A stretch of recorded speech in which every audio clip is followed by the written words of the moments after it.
ইরানে ৯০০ কেজির বেশি ওজনের বাংকার ব্লাস্টার বোমা হামলার ভিডিও শেয়ার করেছেন মার্কিন প্রেসিডেন্ট ডোনাল্ড ট্রাম্প। এই হামলার পর মধ্যপ্রাচ্যে চলমান যুদ্ধ নিয়ে তৈরি হয়েছে তীব্র অনিশ্চয়তা। বিভিন্ন গণমাধ্যমের দাবি অনুযায়ী ৩১ মার্চ ভোরে ইরানের ইস্পাহান শহরে এই বিস্ফোরণ ঘটে। ভিডিওটিতে একের পর এক বিস্ফোরণের পর রাতের আকাশে আগুনের বিশাল শিখা ছড়িয়ে পড়তে দেখা যায়।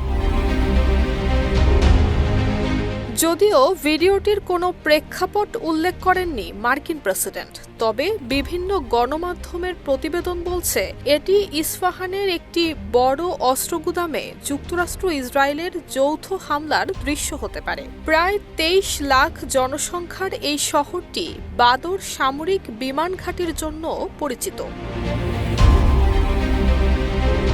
এক মার্কিন কর্মকর্তার বরাতে সংবাদ মাধ্যম দ্য ওয়াল স্ট্রিট জার্নাল জানিয়েছে, ইস্পাহানের ওই অস্ত্রগুদামে এই হামলায় বিপুল পরিমাণ বাংকার ব্লাস্টার কিংবা মাটির গভীরে প্রবেশকারী অস্ত্র ব্যবহার করা হয়েছে।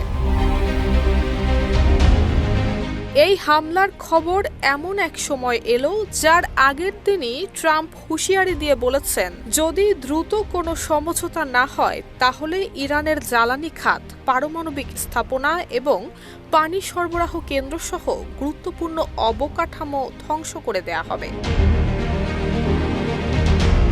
বাংকার ব্লাস্টার এমনই এক অস্ত্র যা গভীর সুরক্ষিত স্থাপনাও ধ্বংস করতে পারে। মোট কথা, এই হামলা শুধু সামরিক শক্তির প্রদর্শন নয়, বরং এক কৌশলগত বার্তা, আর সেটি এখন এই সংঘাতকে আরও বিপজ্জনক এক পর্যায়ে নিয়ে যাচ্ছে। নুসরাত জাহান মেহেক, ঢাকা পোস্ট।